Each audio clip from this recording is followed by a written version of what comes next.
Donc là, tu vois un petit peu ce qui se passe sur Bitcoin. On nous vend des Layer 2 sur Bitcoin. Je sais qu'il y a Stacks aussi qui bouge pas mal de ce côté-là. Je vois qu'il y a beaucoup de projets aussi qui lèvent de l'argent de ce côté-là. Est-ce que pour toi, c'est du bullshit? Est-ce que pour toi, il y a des choses qui peuvent vraiment se concrétiser? Voilà. Quel est un petit peu ton regard? Ou est-ce que tu te dis, en vrai, on s'en fout et juste on fait tout sur Ether? Moi, je pense il y a un peu comment dire, une mécompréhension sur la marchandise des L de Bitcoin. Je pense Bitcoin, ça n'a pas été fait pour exécuter du code dessus et c'est par design en fait. Et il y a pas mal de projets où les mecs arrivent à prouver d'un point de vue théorique qu'on pourrait faire des trucs intéressants et un peu plus poussés que ce qu'on fait aujourd'hui sur Bitcoin. Le problème, c'est que, enfin, Bitcoin, c'est pas fait pour ça, et il n'y a pas de moment où, si on ne change pas le protocole, il n'y a pas de moment où on va pouvoir exécuter des choses compliquées et settle des L2 sur le L1 Bitcoin sans changer le code. Ça, c'est pas possible, genre, théoriquement, sans changer le Et le code code ne de... changera pas dans tous les cas. Je sais A pas, je sais priori, pas. en vrai. Il y a C'est- peu de chances que ça se produise Je sais pas, c'est dans ces discutable. proportions-là, quoi. Moi, je pense qu'il y a un truc qui pourrait être intéressant parce que sur Bitcoin, quand tu réfléchis, moi, je suis un grand fan de Bitcoin et que je préfère le dire en préambule. Sur Bitcoin, sur le long terme, t'as une vraie question de comment tu continues à incentiver, à inciter les mineurs à sécuriser le réseau. On sait qu'avec les halvings, on divise par deux tout le temps les récompenses et l'idée de Satoshi, c'est de dire bah c'est pas grave, tout ça, ça va être compensé par les fees sur Bitcoin. Ça marche bien si t'as beaucoup d'usages sur Bitcoin, mais après, ça finit à un moment où tout TTX, il coûte 10 000 balles. Et puis tous tes BTC sont dans des ETF et ils font plus de Ouais, TX. et potentiellement. Et bon, et donc, et tout TTX coûte 10 000 balles, et au final, t'as pas vraiment d'usage, et le truc est un peu stuck. Et j'ai l'impression que c'est pas vraiment comment dire, un avenir souhaitable. Et du coup, ce qui serait plus souhaitable, c'est de se dire, bon, on va créer des L2, et on transacte on transacte tout sur les L2, et on settle seulement sur le L1 quand il y a besoin. Et parfois, typiquement Lightning, c'est une idée autour de ça. Lightning, c'est super élégant d'avoir fait Lightning quand tu comprends comment ça marche et quand tu comprends les limitations que tu as sur Bitcoin. Mais Lightning, en fait, ça répond pas à cette question-là. Il y a beaucoup trop de limitations sur Lightning.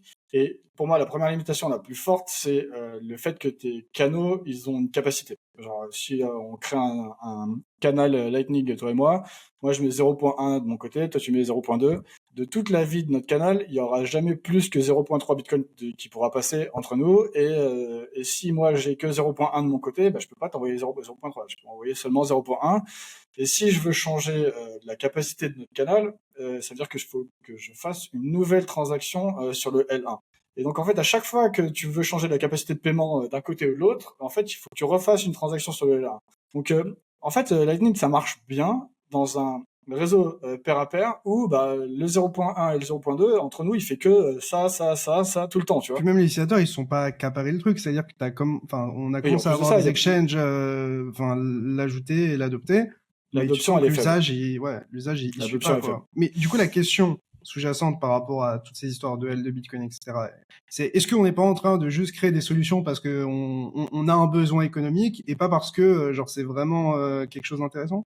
Tu vois, est-ce que c'est pas juste pour dire, ok, on va ramener des fees sur ces trucs-là, mais c'est vraiment pas fait pour ça, et du coup, en vrai, on essaie juste de faire une sorte de patch qui nous ramènera des revenus. Là où les ordinals, les inscriptions et tout, etc., là, c'est vraiment différent, et tu vois ce que je veux dire? Moi, moi, j'imagine bien un monde dans lequel t'as un layer one de référence qui est ultra strong et qui fait un seul truc, c'est du settlement. Et, euh, et, et du coup, et ensuite, t'as d'autres L2 où t'exécutes du code à scale, tu fais d'autres choses, de la DeFi, etc. Et c'est L2 settle sur le L1. Et le L1, en fait, il n'y a pas trop de raison qu'il fasse des trucs vachement plus compliqués. Tu vois, typiquement, là, sur Ethereum, on est dans une situation où le L1 exécute du code, mais aussi settle, aussi fait la DA, tu vois. C'est un- Et en plus de ça, là encore une fois, je risque de froisser certains. Moi, j'ai plus de conviction sur l'aspect de sécurité économique de Bitcoin que celui d'Ethereum. J'ai pas de doute sur la sécurité d'Ethereum, etc. Mais je suis quand même plus à l'aise avec le proof of work.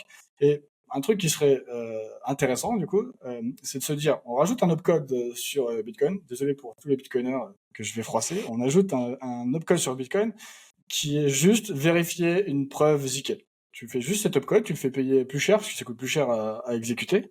Et ensuite, ça veut dire qu'une fois que tu as ça, tu peux avoir autant de L2 que tu veux et tu les settle sur Bitcoin. Et donc là, tu as Bitcoin qui devient un settlement layer ultra strong parce que casser Bitcoin, ça coûte quand même plusieurs dizaines de millions par seconde, donc il faut se lever tôt, quoi. Et en plus, tu vas juste casser tu vas revert une transaction, tu vas pas très loin, quoi. Donc t'as un L1 qui est super strong. Tu résous le problème de scalabilité de Bitcoin, tu résous le problème économique de Bitcoin, et ensuite tes L2, ils settlent sur le layer le plus strong qu'il y a dans l'écosystème. C'est quoi la proba que ça arrive pour toi, cet ajout de code? C'est assez difficile à dire parce Parce que c'est que dur de faire bouger les lignes quand même. Hein. oui, sur Bitcoin, c'est dur de faire bouger les lignes et c'est un peu par design, tu vois. Mais moi, je crois vraiment que à terme, sur Bitcoin, on a un peu un challenge autour de comment tu continues On à est dos au mur, rémunérer, quoi. comment tu continues à rémunérer les mineurs. Donc, soit on se dit le prix continue à multiplier par 2 tous les 4 ans et le hardware devient plus efficace et du coup, les Puis mineurs c'est les mineurs qui ont continuent le pouvoir. et les mineurs ont le pouvoir. Ouais. Mais du coup, si on se retrouve là-dedans, enfin, si au bout d'un moment les mineurs ils ont plus d'incitants à miner parce que les rewards du mining elles sont trop faibles, euh, il faut vraiment que les fees sur Bitcoin soient suffisamment Compense. importantes. Mais du coup, encore une fois, si les fees elles sont suffisamment importantes, ça veut dire que bah tu peux plus transacter que des grosses transactions, tu vois. Et enfin, si tu dois payer 10 000 balles par transaction, c'est un peu limitant. Enfin, je trouve c'est pas un avenir qui est souhaitable pour Bitcoin, tu vois. Donc On se rapprocherait d'Ethereum. du coup les mainteneurs Bitcoin, ils pourraient se dire au bout d'un moment peut-être que ce truc-là c'est pas souhaitable et résoudre le problème, tu vois. Bon, résoudre le problème comme ça. Après, tu sais, il y a d'autres idées autour de la tail emission sur Bitcoin. Bon, ça par contre, je pense que ça n'arrivera pas justement parce que le narratif des 21 millions est vraiment trop strong. Euh, mais moi, je pense pas que ce soit impossible à bouger. On va voir, on va voir. Après, c'est vrai que parfois, moi j'aime bien avancer, les choses qui avancent et le progrès technologique, etc. Et de voir que Bitcoin ne bouge pas, t'as un côté rassurant, mais t'as un côté un peu frustrant de se dire, putain, ce serait bien d'avancer, de Faut rajouter ces rajouter des avancées, lignes à quoi. la Bible, si je comprends bien. Exactement.